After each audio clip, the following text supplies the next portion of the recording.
Hey, what's up, y'all? This is JimDre Westbrook, Worth the Wait guy here, and you're now watching episode 22 of Exposed Worth the Wait guy Chronicles. So, on today, I'm going to talk to you guys about pool season. Yes, so we're entered a very new series right now. This will be another three-part series, and I'm gonna give it to you guys raw, man. I really appreciate y'all rocking with me. I know that this seems like this is never going to end, and we're going to go to like chapter 76. No, we're not. We're going to end at 36. So we are almost there. That gives us, what, 14 more?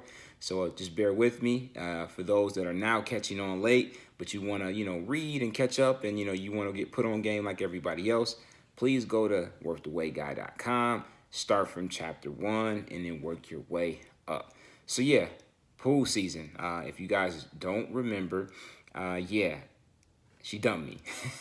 It's no laughing matter, but Stacy dumped me on last chapter. She seemed perfect on paper, and I'm pretty sure from my approach, I seemed perfect in ways, or at least seemed like I could be that man for her for eternity. However, I wasn't. I did it the wrong way, and I would tell anybody that don't rush into it. I don't care what you got going on. Like I said, love. It could be career, family. Just take your time. Doesn't mean to go slow, but like I said, I went from 0 to 60 in a second, and eventually I tapped out. Eventually, we burnt out because there just was no foundation set at all for us. So hey, I'm now back in Vegas. It's a new year. I vowed to myself I would never chase a woman like that ever again. I'm better than that. God doesn't want that for me. So what's next? So, I said, hey man, I gotta get my mind, my body, and soul right. So I'm in the gym more. I'm spending more time with family and friends. I'm putting more time into my businesses at this time. But there's another thing that I had to get right too, and that was my money. I had to get my money back right, and I said, I know how to get my money up here in Vegas, and that's not to do anything wild and crazy or illegal. It's to go hit them streets and go back to the pools. Pool season is where it's at. It's such a thing here in Vegas. This is the season, time of year where it starts about March and ends to about October. So it's about a 7 to 8 month period where every single weekend for those 7 to 8 months, there's a pool party. And this is kind of almost puts you in the mind of that MTV spring break type of stuff. So if you ever seen that on TV, or if you ever been to spring break while you were in college, yes, this happens at most of the hotels on the strip. It's loud music, hundreds to thousands of people every weekend. Of course, there's drinks because this is 21 and up type of venue and a situation.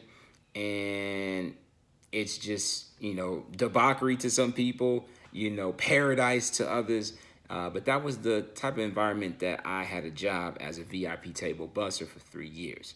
So leading up to the breakup of me and Stacy, I remember her saying, well, what are you going to do when you get back? And I was like, well, I'm going to go get that money. Like, what do you mean? And, that was a whole nother thing silently between us because we were just from two different worlds, almost two different Americas, if you know anything about that. And it just didn't work. So I said, I'm going back to get that bread because they're going to give it to someone. Why not be me? So I can continue to take care of myself, continue to take care of my sister, continue to contribute to the business, and just see a future for myself where I can eventually get out of that industry and make something of my own the way that I want to do it. But I had to get back to that. I had to get back to the money, and I had to make it the way that I knew I could make it. Because at this point in my life, people were still partying very heavily. They were spending tens of thousands of dollars at a time, and we get tipped. So we get a percentage of the money that they pay out. So, it was nothing where people were tipping 100, 2, 3, 4, 5, and I'm gonna stop there. But trust me, they were tipping even more than that.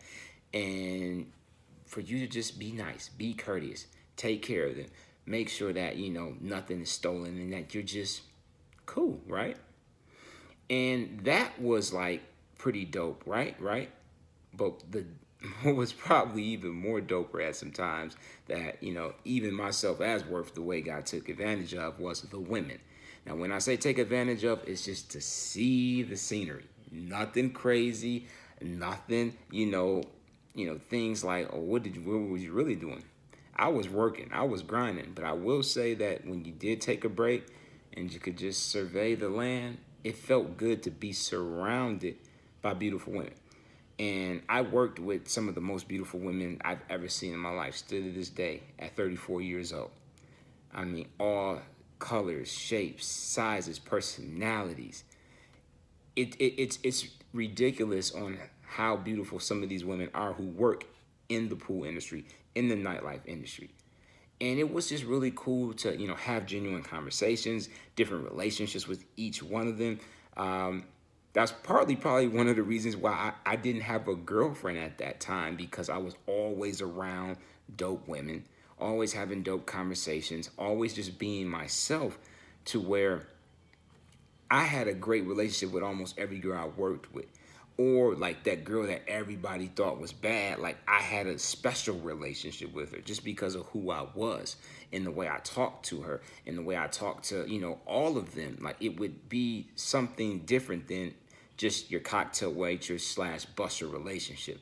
I had a good rapport with just about everybody that I came across. So I enjoyed that. So when I went to work, yeah, I made money, but then I could go holler at, such and such and have a good time, share a good laugh, see what's going on in her life, see if she's making progress. Like it was almost being like Dr. Phil or Steve Harvey or Montel Williams, but with these beautiful women where like I was getting the best of both worlds. So, being, not addicted to the attention, but feeling wanted, because remember, this is the time where I felt I wasn't wanted by the type of girls I wanted to be attracted to, or I didn't even see them because of the places that I was working at.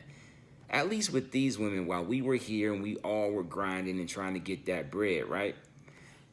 It felt good to just, be related, relatable and be likable to someone, right? But as all of that was going on, something else brewed within my system.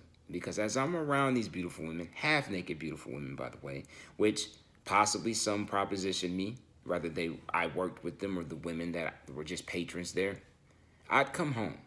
And what I didn't know right away, something was happening inside my soul, inside my heart. All of the flesh that I saw I was coming home. You know how some jobs you can just leave at the door and you come at home and you check that and you leave it outside and it's just, it's zen. Not that job, because all the flesh that I saw was still going through my mind, still going through my eyes, in my heart, inside my system, So I came home with that, like, man, she was bad, and man, she looked like this and looked like that.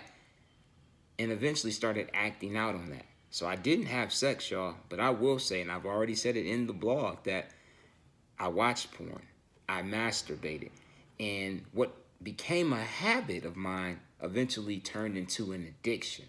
And this is something that I will talk about the next 2 chapters. And I know people are like, wait a minute, wait. Yeah, I just said that. I used to watch porn on the regular. I used to be addicted to porn. Yes.